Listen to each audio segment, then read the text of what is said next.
Hey everybody, the big feast of Corpus Christi, which is Latin for what? The body and blood of Christ. So we celebrate this as a great feast for us.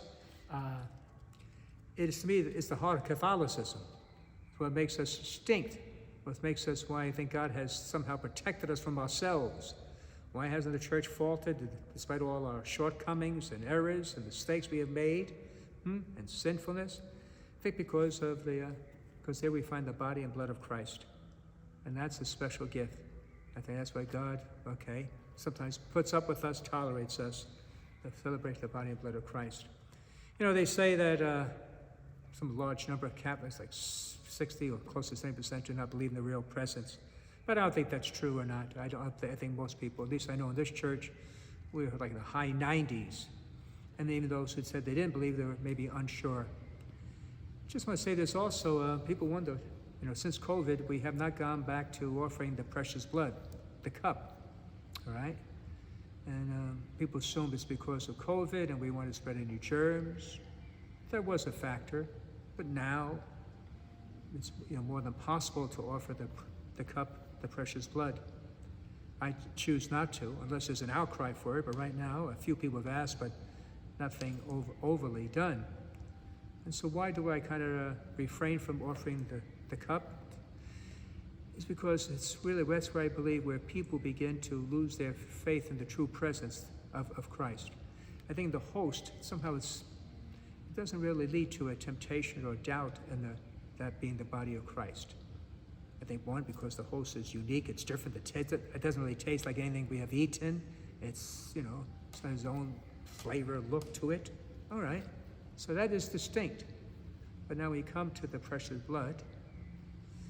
All right, it looks like wine, tastes like wine, has the effects of wine. And what has troubled me and bothered me that often at Mass, people will come up and say, well, I ran out of wine, all right? Or I'll hand out the wine. Or people have to ask, where'd you get that wine from? I'd like to buy some. And so I don't not to mean anything by it, but what you say has become what you believe.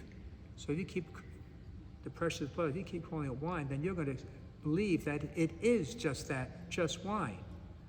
And that's where the problem comes. It's the precious blood. I know it looks, tastes, and has the effects of wine, but it's the mystery of Christ is present, the wine becomes his precious blood. And so that's really the reason why, because you're wondering, why don't we have it anymore? Because I think it damages the faith. And I guess being older as I am, that we grew up at one time just receiving only the host. So receiving the precious blood is a relatively speaking, a new accommodation for us.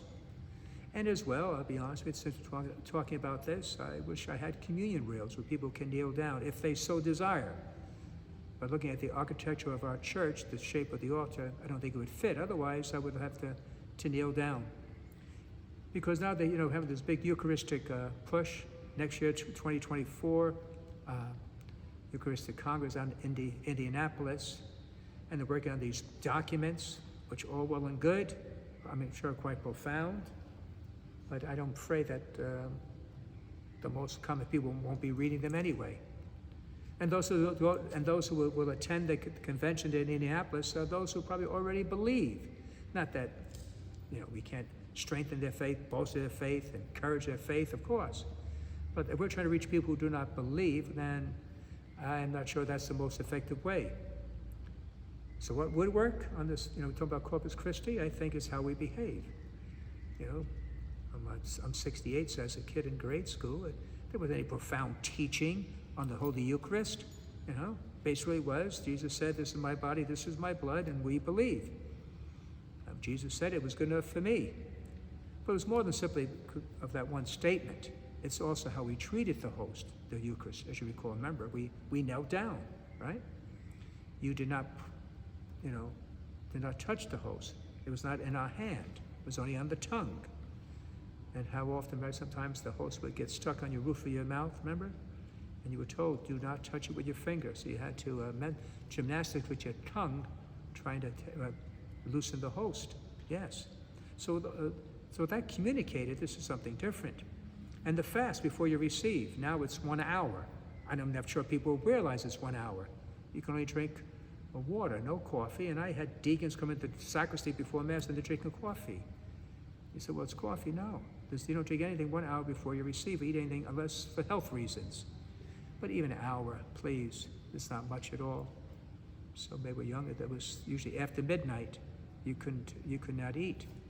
So imagine if you went to later morning Mass, it was a little bit of a pull, a little bit of a sacrifice, right? But all these things told us that, wow, this is not the norm. This is something special, right? You didn't touch it, right? You had a fast before you received it. And if you committed any mortal sin, you had to go to confession before you received.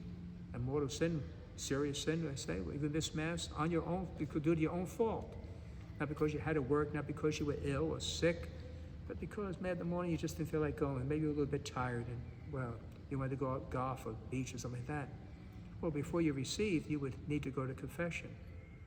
And that was really taught and really implanted in our minds. And now we're losing that effect.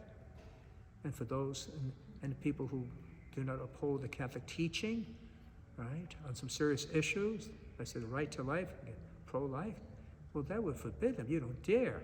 But now we see people who can hold any position, nothing, and they're welcome to the table. It's not just a punishment, but you cannot receive the Lord, as Paul says, unworthily, all right? You have drawn yourself away from it. So I just want to say this on the Feast of Corpus Christi, that we develop once again a love of the Lord. And remember, even as a child, right, we received communion, you go back to your place, you knelt down, and then you would cover your eyes with your hands so you would not be distracted. You just spent those few minutes, if that long, and you were talking to God. And it really, at least for myself, I really felt that. This is my time speaking to Jesus. He's with me. And so therefore you would knelt down there. And so you would pray. That says something special. When you came into church, I know time's a little different now, but you didn't talk in church. You didn't say a word. You genuflected. You went down your right knee toward the tabernacle out of reverence. Now, I think it's okay to greet your neighbor in church, maybe say a word or two, but not to carry the conversation, loud talking. No. I think it's friendly enough to walk in, to greet somebody, pleasant, to be pleasant one another. But then allow yourself to, spend a little time preparing yourself before the Lord. Someone said, before Mass, you talk to God. During Mass, God talks to you. After Mass, you talk to each other. That's sort of a nice rhythm. Before Mass, you get here early, you talk to God. During the church service, God talks to you. And afterwards, you talk to each other. So this is the great gift, the great miracle that God has given us.